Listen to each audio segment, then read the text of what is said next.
So Christine, one of the things, what's the real benefits with planning and scoping a contract properly, particularly in the defence sector? So in the defence sector, we're often talking about extremely large projects, but we're also talking about public money. Generally, scoping is extremely important, even outside of the defence sector, simply because you need to know from the users and the end users exactly what they want, and involving all of the stakeholders to know what are you planning to deliver, how are you planning to deliver it, and in what timelines, because that's going to have a huge impact on what routes to market you can take, on exactly who can you talk to, and also in the defence sector you've got regulations, you also got exemptions, so you need to know which ones apply to you so that you know, one, how are you going to go out to market, two, who would you need to partner with to be able to deliver that, and three, telling them that so that you can come back with a quote. If you don't have a full scope, or you can't explain the scope in a way that they can then translate it into a quote, you're always really talking about often quite long delays, which you can sometimes not afford. So the more clarity that you have, the faster you can turn things around. Excellent. And what are some of the ways that you've tried to approach that? If you're working in with a client where there's maybe not clear scope and clear requirements, what are some of the methods that you've tried to do to sort of pull that scope out clearly? There's several things. There's one, getting everyone in a room. Sometimes someone thinks they're getting a coffee mug and someone thinks they're getting a teacup, and you have to tell them that they're getting a thermos, and if you don't have all of them in the same room, for some reason they're going to continue thinking that they're getting what they originally thought. And that's we found quite a lot, is even if you tell them you're getting a thermos, unless you get everyone in a room to say, okay, black and white, this is what we're getting, they'll keep thinking that what their original assumption was is correct.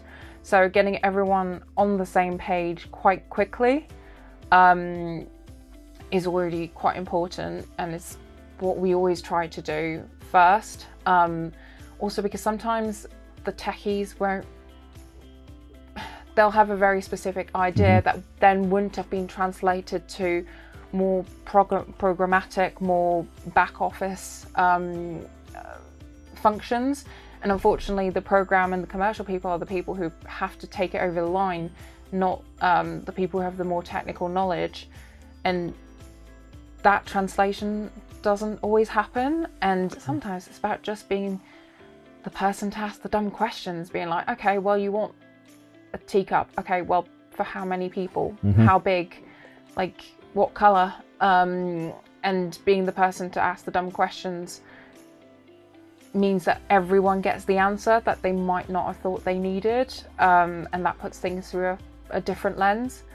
So a lot of the work that we do is just bringing clarity, and the number of people who assume that either what they thought is correct or that everyone else thought that what they thought was the same thing is through the roof, and often causes a lot of problems. What you don't want is to arrive at when you're going to sign the contract or when you're going to award to your supplier, and then people realise that what they're going to get isn't what they asked for. No, fantastic. And I think, what about from the supplier's perspective as well? Presumably you're pushing on an open door involving the supplier earlier, because they must want the same clarity that you're seeking in that example there. I mean, if you're doing a general tender process where you've got a lot of different parties, sometimes having a clear scope in the documentation will allow people who otherwise would have participated to realise that it's not actually what they can provide, and that they can't meet the scope, and then they'll pull out, which is good for you because you then spend less time combing through parties who can't meet the scope. But also if it's being able to describe with more clarity what service they can provide and being able to quote things more efficiently, and also to start planning on their end. If they're having to line up a huge amount of construction or a more complex supply chain, this isn't done overnight. They need to start planning what course. their timelines are going to be. Who do they need to talk to? Is this even possible? Because sometimes with the defense sector, you're talking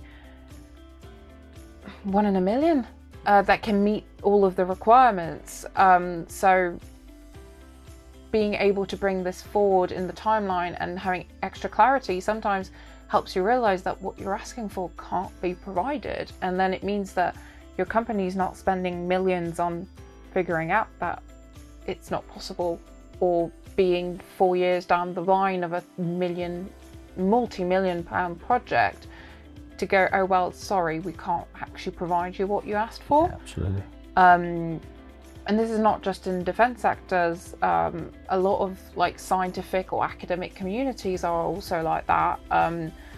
Sometimes there's only 1 or 2 people who can design the tool or the item to the specs that they require. And so it becomes very important for said specs to be very, very detailed and very, very clear. And what about budgets and costs as well as a client? I mean, sort of explain to me some of the benefits I might see in that space as well, if I can sort of bring more certainty to play with my scopes. So the more open-ended your scope is, the more wiggle room there is for a wide variation of costings. So the more precise you are with the scope, the more precise the costings can be, and then the less variability there can be. If you're saying you want X machine, then you know exactly how much X machine is going to cost. And so you can then do your benchmarking and your commercial checks more efficiently because your scope is very well defined.